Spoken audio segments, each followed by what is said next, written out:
Is this the first you're hearing about these two professors? I am not familiar with the first. The second one I'm familiar with. Was there a hearing and an investigation? And I am not familiar with the comments that you made, which I mentioned to you, I find entirely, reputable. But my commitment has always been, and our policy is that if those things come to our attention, they will be investigated and action will be taken. Well, now that it's brought to your attention, I trust that you're going to go back and there will be an investigation and consequences. One thing I learned when I raised my children, you could say whatever you want, but if there aren't consequences, the behavior will not change. Welcome back, Patriots, to Right View Nation, the only channel unafraid to call out the radical rot spreading through our country. If you're sick of the double standards, the cowardice, and the Marxist brainwashing on our campuses, you're in the right place. Don't forget to hit that subscribe button, ring the bell, and let's dive into this absolute disgrace unfolding at our so-called institutions of higher learning. Ranking member. And I recognize now the gentlelady from Illinois, Ms. Miller. Thank you, Chairman Walberg, and I especially want to thank you for your continued commitment to rooting out all anti-Semitism on our college campuses. In recent months, and since the October 7th attack, anti-Semitism has exploded, especially on the campuses that we're discussing today. Many of these colleges are hiding behind the First Amendment, claiming that anti-Semitic speech is protected. However, Title VI of the Civil Rights Act specifically prohibits harassment that creates a hostile work and learning environment on any campus that receives federal funding. Sadly, dozens of anti-Semitic incidents have occurred in my home state of Illinois at Northwestern University, DePaul University, and the University of Illinois Urbana-Champaign. This committee has taken the lead on addressing anti-Semitism on college campuses, all to ensure that Jewish students and faculty are protected. We will continue to hold every college accountable for anti-Semitic rhetoric and acts of violence on their campuses because this hateful ideology has no place in America. So Chancellor Matos Rodriguez, a professor at the CUNY Graduate Center, Sodia Tor, referred to the terrorist group Hamas as resistance fighters. Secondly, a professor at Brooklyn College, Emmanuel Ness, has said the Zionists are Nazis. So what I want to know is how can you expect to have a safe campus for all students, faculty, and visitors when your professors publicly condone violence against Jews? Well, I have been very clear that Hamas is a horrible terrorist organization, and we have no tolerance at the City University of New York for anyone who would embrace that support of Hamas. So in light of having no tolerance, does that mean that these professors were dismissed then? And I don't know the first case of the professor. Let me just tell you that I clearly condemn the statements, and it's been my testimony here and our practice that if any member of the City University community violates our policies and our code of conduct, we will conduct an investigation, and if discipline is warranted, we will take it, and we will not hesitate to do that, and we have done so. Is this the first you're hearing about these two professors? I am not familiar with the first. The second one I'm familiar with. Was there a hearing and an investigation? And I am not familiar with the comments that you made, which I mentioned to you, I find entirely, reputable. But my commitment has always been, and our policy is, that if those things come to our attention, they will be investigated and action will be taken. Well, now that it's brought to your attention, I trust that you're going to go back and there will be an investigation and consequences. One thing I learned when I raised my children, you could say whatever you want, but if there aren't consequences, the behavior will not change. Dr. Lyons, in February, the Gender and Women's Study Department at UC Berkeley hosted an event entitled Feminist and Queer Solidarities with Palestine.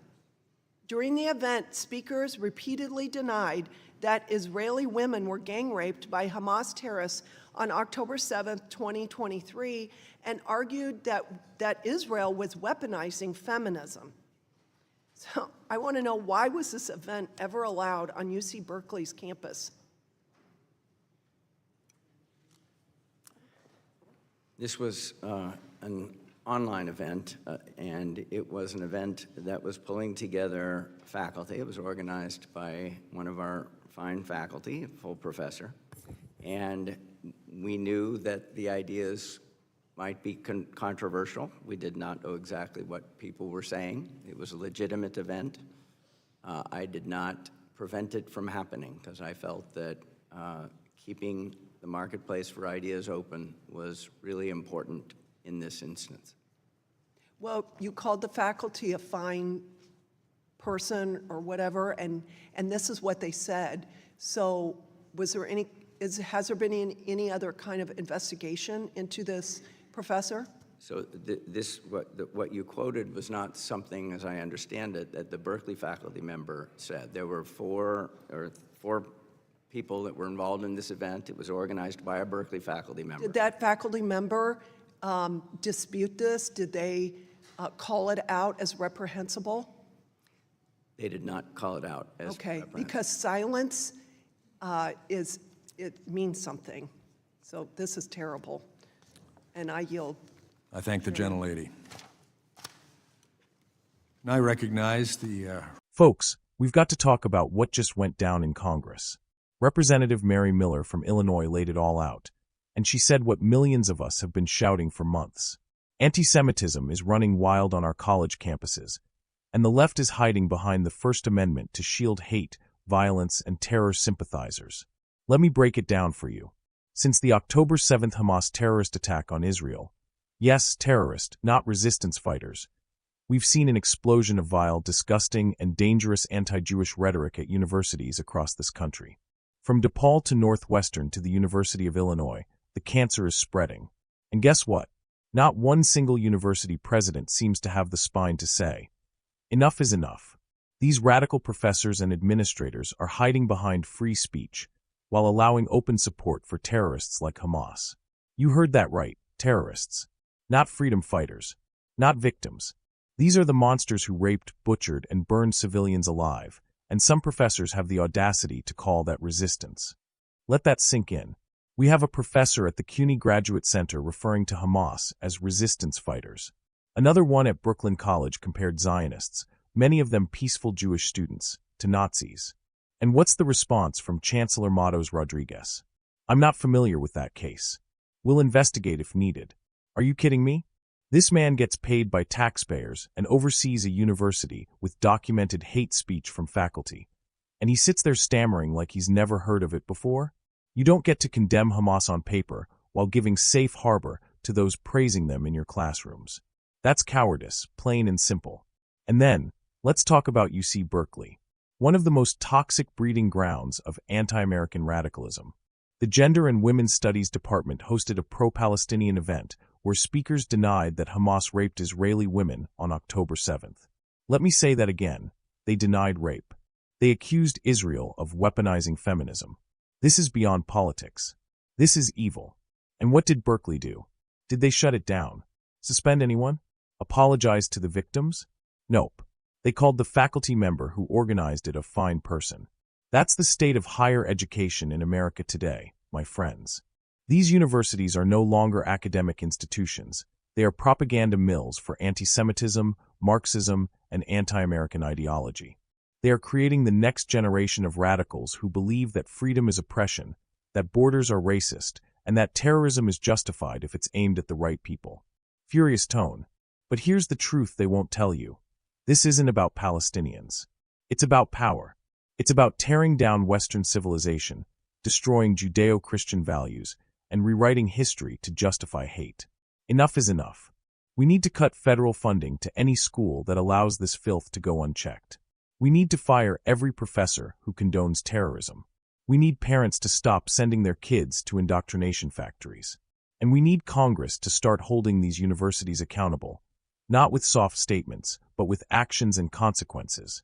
Because when you teach hate, when you normalize terrorism, When you protect those who incite violence, you are no longer a university. You're a threat to the nation. Right View Nation stands with Israel. We stand with Jewish Americans. We stand with truth. And we stand against the radical leftist takeover of our schools. It's time we put the pressure where it belongs, on these cowardly administrators and their woke enablers. Because if we don't fight back now, we won't recognize our country tomorrow. Stay loud, stay proud, and never apologize for defending America. This is Right View Nation. Subscribe, share, and sound off in the comments, because your voice matters more now than ever. God bless America.